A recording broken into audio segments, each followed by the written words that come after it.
দেখি ভাই কইরা তুই যে ক্যাবটা ধরলি ক্যাবটার জাম জানোস কত? ভাই আপনার কি টেয়ার কথা মনে হলো? এই বেটা কানে কানে কি কর?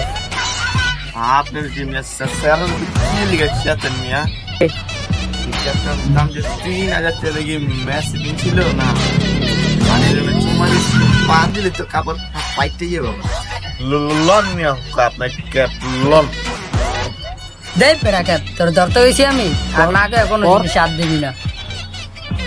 দেখছেন ভাই কি কয়? কাকা আপনি কিন্তু কামরা ঠিক করেন না বুঝেন না কাকা 150 টাকা কিনা মাছ 3000 টাকা মানে পাইলাম মানে ছাড় নিয়ে হ্যাঁ যাই বেটার অত বিয়ে আইন লাগে। আরে বাঙালি 150 টাকার মাল আর কিনবেন কত দাম হাওয়ান মিয়া কথা কম কইস জাগা নাইলে হইলাম ঘুরা দিমু। মনে নাই কোথায় যে কাম দিছিল ঘুরাই দিতে গিয়া মিয়া সেটা কি খারাপ লোক মিয়া মাও আর পোলা কথায় পালন যায় না মাও আর পোলা একটা জিন হই